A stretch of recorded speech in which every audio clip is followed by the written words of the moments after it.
In today's video, going to be looking at a couple of polls that have come out this week, specifically looking at the favorable numbers of the 2020 Democratic hopefuls. The poll you're seeing currently on screen is from Gallup, and then also we have those weekly morning consult numbers. I actually already touched on those in a video earlier this week, but the more resources we have, the better, and kind of compare and contrast and paint an overall better picture of these favorable numbers. And actually, the numbers are pretty similar between what we're getting here from Gallup polling and what we have over at the morning consult, which is a good sign in terms of the potential accuracy of the data. So starting off here from Gallup polls, and also I will quickly mention, if you're interested in looking at all this data for yourself, I'll have the links posted down in the video description. So starting off here, Bernie Sanders in first place, the strongest overall favorable percentage amongst Democratic-leaning voters and just registered Democrats as well. So Sanders here at 72% favorable, 17% unfavorable, 3 points better in terms of his net favorability, in contrast to the candidate who's coming in second place, Joe Biden, who's at 69% and 17%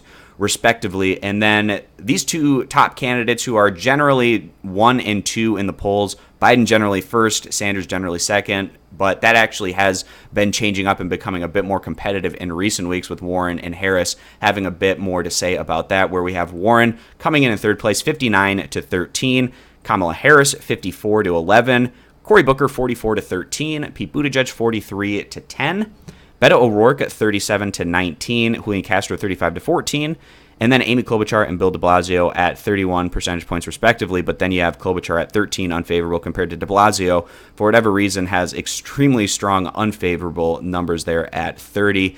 And you can also see those who don't have an opinion about these different candidates, where if you're lower on this list, not as many people have an opinion about you, you still have some ground to make up and potential track to run where you can possibly push up those favorable numbers overall. And we have seen that from a candidate specifically like a Kamala Harris in recent weeks after a very strong debate performance, not just in the favorable numbers, but also in her general election polling, in contrast to some of these other top-tier candidates. But what's really fascinating is Joe Biden was head and shoulders better than everyone earlier in the year before he had thrown his hat in the ring and announced that he was running, just absolutely crushing it with his favorability.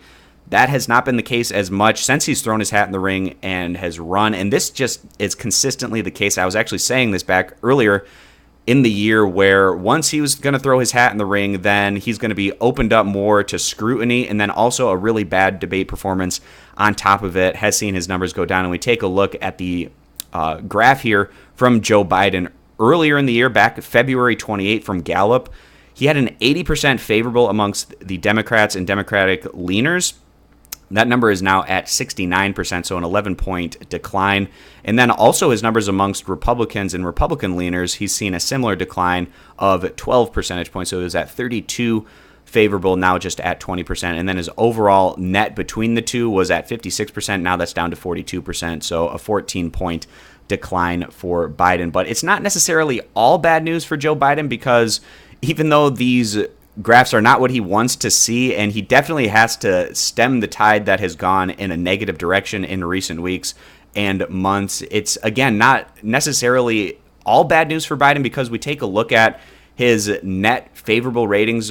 Looking at Donald Trump, Joe Biden, and Bernie Sanders, he actually has the best overall net favorability when you're taking in Democrats and Republicans into account, where you have Trump at a -7 net favorable, but then Biden is at +2 and Sanders is at -2. Probably not a big surprise to many of you out there that Biden might do a little bit better with his favorability amongst Republicans than Bernie Sanders might be able to do. But the positive news for Bernie Sanders in this instance is Republicans in general aren't going to be a huge factor voting in the Democratic primary. So if Bernie Sanders has the strongest net favorables amongst Democrats and Democratic leaners, then that means that he at least has a puncher's chance to go on and win this thing. If you're viewed as the most favorable candidate, that can definitely help your case in trying to win. And just to quickly contrast this to some numbers that I went over earlier this week from the morning consult, you can actually see they're pretty similar, where Bernie Sanders in first place here, 71% to 19% unfavorable, just 1 percentage point better overall in his net favorables than Joe Biden, where he was 3% better over at Gallup polling. But again, very similar numbers overall amongst these candidates, where Sanders in first, and then Joe Biden, followed by Elizabeth Warren, Kamala Harris, and then we have Beto O'Rourke, Cory Booker, Julian Castro and Bill de Blasio. So those are the numbers that I wanted to touch on in this video and just do a little bit of discussion about favorability as a whole. And right now, Sanders and Biden, the most well-known candidates running in this 2020 field. Part of the reason why they're generally first and second in these national polls and a lot of these state-specific polls, and also just in terms of their favorables, these other candidates that are behind them like Warren and Kamala Harris still have some room where they could potentially run up and get some more in terms of their positive numbers, because they have a lot bigger amounts of people anyways that either don't have an opinion or have heard of them and have not formed an opinion yet. So we'll see how that shapes out in the coming months and over this next year. So thanks guys for stopping by. Consider subscribing for more. I hope to see you guys back here for my next video.